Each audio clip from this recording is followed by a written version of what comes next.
Massive spoiler warning for the entire Xenoblade Chronicles trilogy and Future Redeemed. Ever since I finished Xenoblade 1, there's been one question that has continued to haunt me. Is Alvis actually more powerful than Zanza? And if so, does that automatically make him more powerful than Zanza's good half Klaus? Or is there more to it than this? Let's start with what we know. It was the power of the conduit that created both the worlds of Xenoblade 1 and Xenoblade 2. But the person responsible for using this power to create these worlds was Klaus. We also know that because of his foolishness in trying to play God, Klaus was split in two and ironically became exactly what he was pretending to be. One half of him became a god of one world, Bionis, and the other half of him became the god of the other world, Alvis, both of which coexisted in separate yet connected dimensions. In Bionis, Klaus's evil half, better known as Zanza, not only coexisted with another god, Mainith, until he killed her, but he even appeared to be dependent upon the very people that he created for a source of food. However, in Alvis, Klaus appears to be dependent upon no one.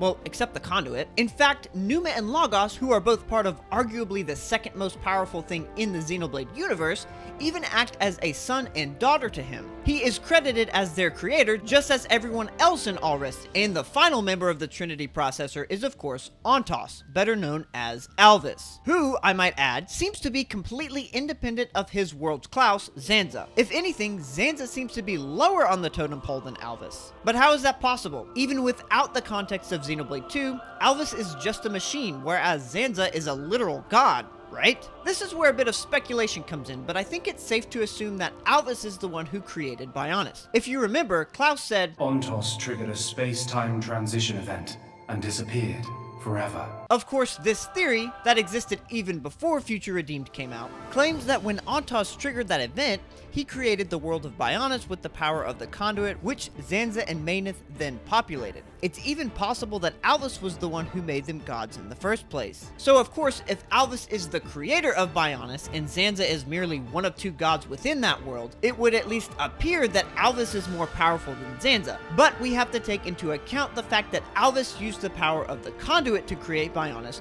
which means that after Rex and Numa reawakened it, it's possible that anytime he performed a feat more powerful than Zanza, he was still using the conduit's power rather than his own. At the end of Xenoblade 2, Klaus stated to Rex, "The power you and Numa exercise is the conduit's power. It comes leaking out of some far-flung dimension." Based on this, I think we can assume two things. One, Rex and Numa are using a fraction of the conduit's power, which we'll get to later, but two, Alvis could also be using the power of the conduit in Bionis, even though he's in another dimension. Let's not forget that Alrest and Bionis are intrinsically connected to each other, which is further backed up not only by the events of Xenoblade 3, but also by the fact that Klaus knows exactly when his other half is about to die. I think Alvis being able to continue using the conduit's power while in Bionis is also evident in the fact that he essentially granted Shulk the power of a god in order to kill Zanza, unless that power came from somewhere else. The reason Zanza was able to be killed even though he's a god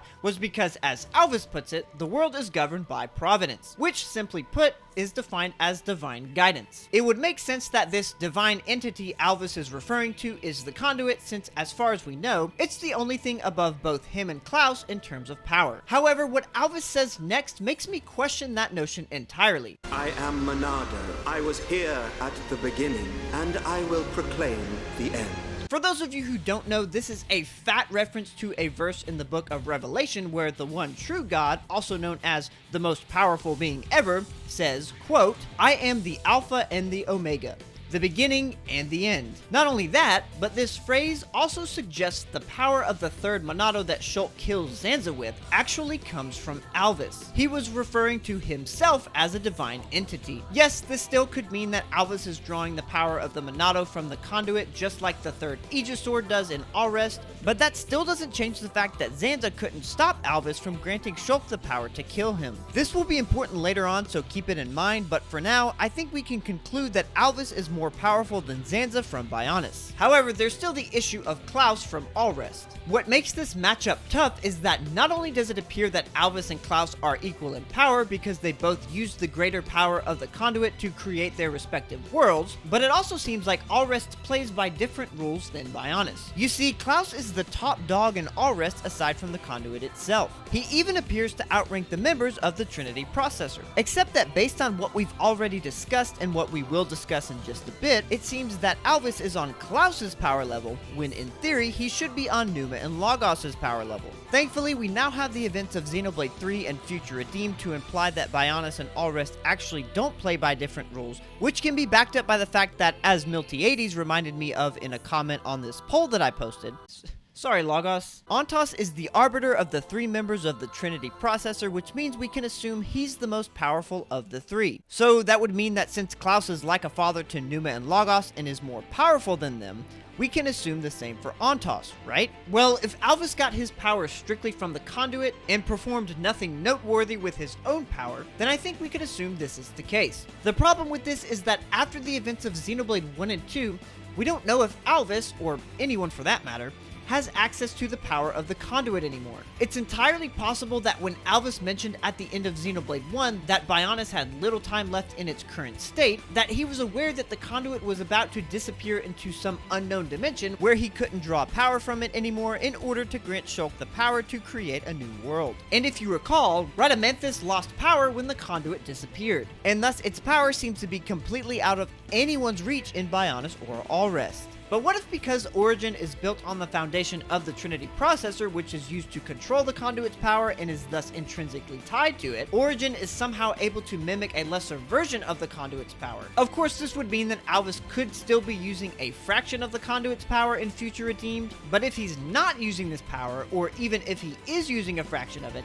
then I think we can assume that he is indeed more powerful than Klaus. Here's why. Not only did Alvis, with the power of the Conduit, presumably create a pocket dimension, but either with or without the power of the Conduit, was able to grant Shulk the power to kill the other half of Klaus, and also grant him the power to recreate that world. And on top of all of that, he was almost able to wipe everything from both frozen worlds of Bionis and Allrest and start everything over, most likely with just his own power. And that's not even getting into the fact that he was essentially split in two when he attempted to do this. Yes, Klaus was able to create a whole ecosystem, but we can't ignore the fact that he is intrinsically connected to Zanza, which means he wasn't able to keep himself from dying when Zanza died, even if he longed for it. When Alvis was defeated, it's unclear if he actually even died or not. I feel like that because Alvis is a machine, he was able to learn and develop over time to eventually surpass Zanza in terms of power, and then eventually Klaus, until he finally gets to the point we see him at in Future Redeemed. Until he gets beat by some dumb stupid kid. I'm feeling full of beans. The amount of support you all have been showing my channel lately has greatly exceeded my expectations, and I seriously can't thank you all enough for that. At this rate, I think we'll definitely reach our goal of 1,000 subscribers by the end of the year, but hey, subscribe if you haven't already and like this kind of content, and as always, thanks for watching till the end.